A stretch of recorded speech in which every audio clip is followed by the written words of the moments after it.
Hi, thanks for joining me on Wilderness with the Monty. I'm in Lake Tahoe and I'm right at the shore from Sand Harbor. And it's December 11th, so happy Hanukkah to all my Jewish viewers who celebrate that holiday. I wasn't aware there was as much snow up here as I was driving in. Here's what I was seeing on the way in that had me a little concerned about climbing down that hill. Here where I'm fishing right up from Sand Harbor, there's a lot of sun exposure, so I'm going to be able to get down there pretty easy, and I should be able to find a place to fish. About 2 miles up the road, I was this close to turning around because there was so much snow. Don't have my snow pants. Wasn't prepared to deal with that much snow. I got a huge block of ice I made in my cooler that I probably don't need today. But I based my whole assumption on there not being a lot of snow right around lake level on nothing other than just a blind assumption. So it's no surprise I was caught a little off guard by the amount of snow that is on the ground. I'm looking down there and it looks like the rocks where I want to go are dry. I just got to watch out for ice. So I'm fishing inflated crawlers and power bait today. You can see how I rig up for that on my fishing tips playlist. I'm rigging up for reservoir trout.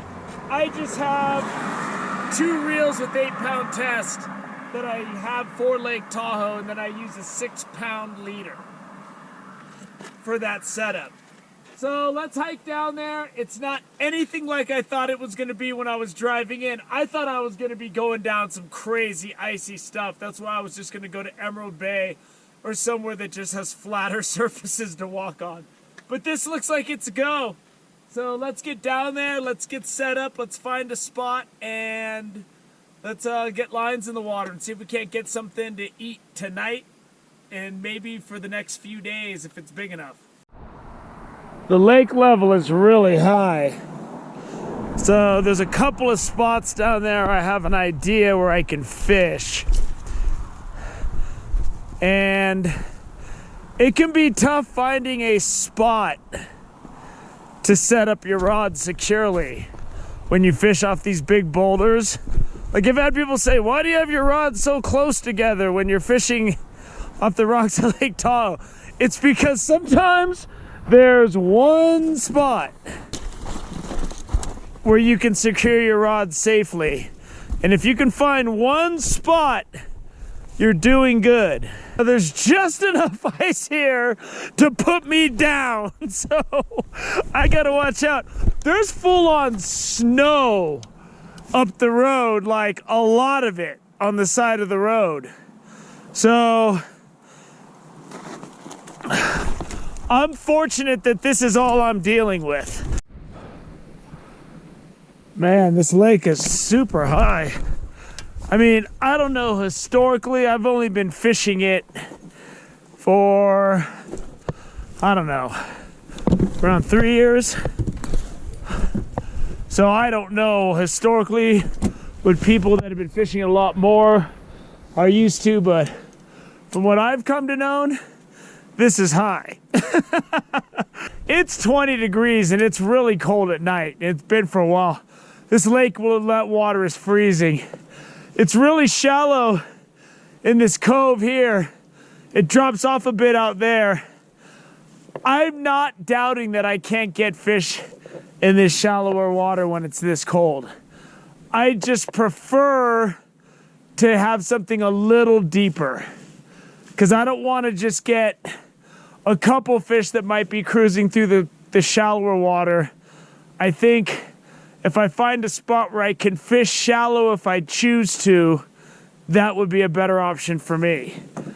So I'm in my usual spot that I've fished before when the water's high. I just got to set up my rod holders. And I've already tested out the rocks. There's some minor frost, but there's no ice. And I've already moved around. I've rubbed my feet. I've made sure that there aren't going to be any surprises. The last thing you want is to be fighting a fish and go to jump on a rock that has a thin sheet of ice you don't really see, and you will go down hard into the lake maybe, bones sticking out maybe, I don't know. But figuring out where the ice is isn't something you want to do when you're in a panic situation or a high stress situation.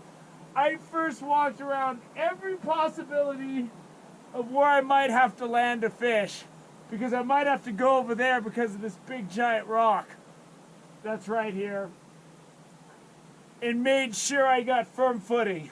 So let's get our lines in the water. I got my power bait straight out deeper, and then I threw my night crawler kind of closer to that point right there because I want to get any fish that might be cruising that point. And so I'm not that far out from it. We'll see what the hang-up situation looks like.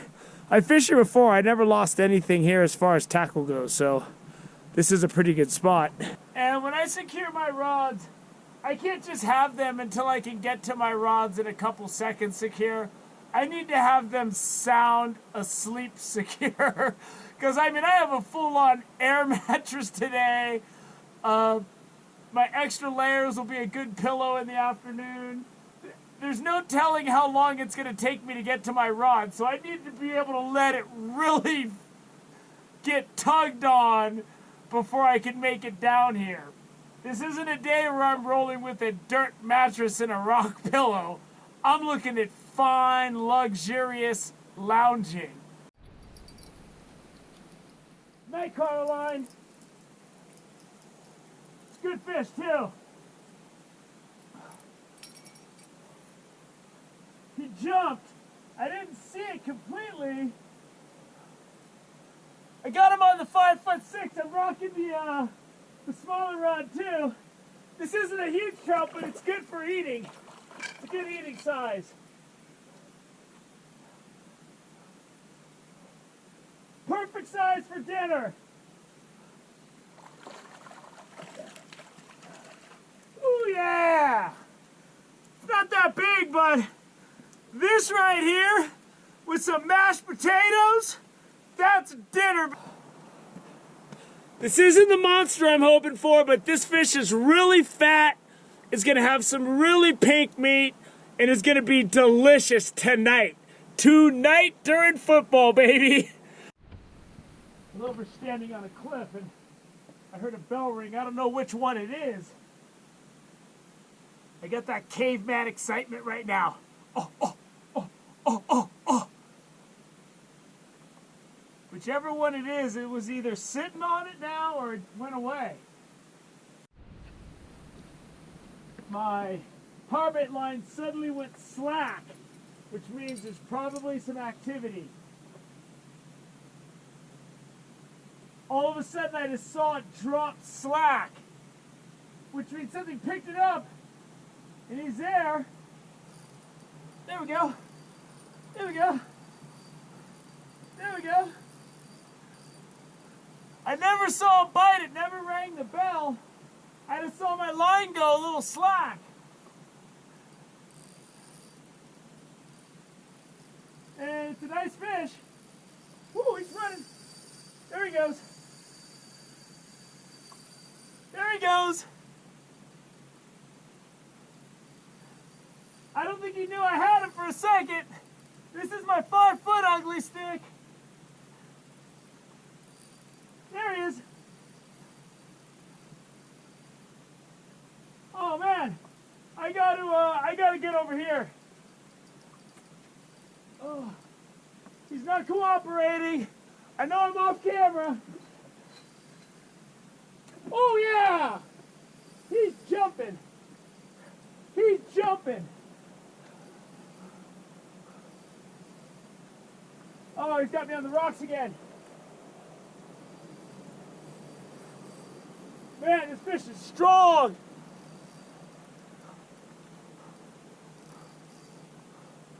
Gonna have a line up to there if I get him in the net.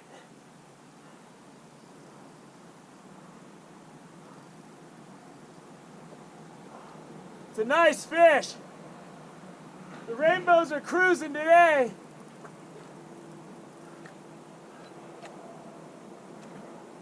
Okay, I don't know what I'm gonna do with this guy. Okay, I got him to where I want him.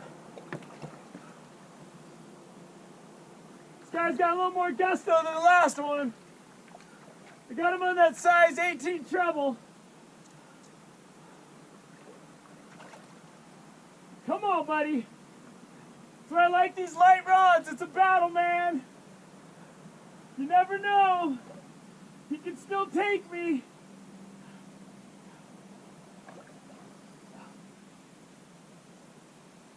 Come on, buddy. I got a neighbor that needs some fish. It's the holidays. It's the holidays. Yeah. Yeah. The hook already fell out of this fish, man. I'm gonna let this fish go.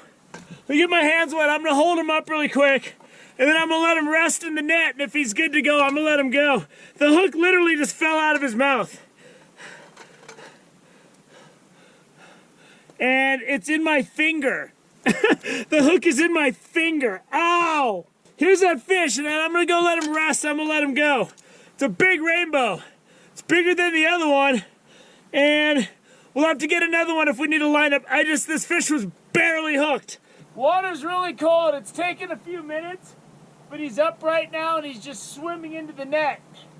So he's good and strong. I'm gonna let him sit here until he's really thrashing. All right, he's ready to go. He's just been sitting in there, but now he's just constantly waving, ready to swim. I'm just gonna drop the net and let him go. There he goes. Oh man, he shot off. He has a lot more in him than he was playing possum. That thing just shot right out. Maybe I should eat him. He was feisty. So that's about a 15-inch rainbow. It's actually right 15 inches on the nose, but it's really fat. And if there was a machine that can push out perfect-sized rainbows for me to eat for a super fat meal, this fish would come out of such a machine. And there's that rich red meat that I love so much about these Lake Tahoe rainbows. That is going to be absolutely fantastic feasting. And I stood up here high. I'm fishing down below there.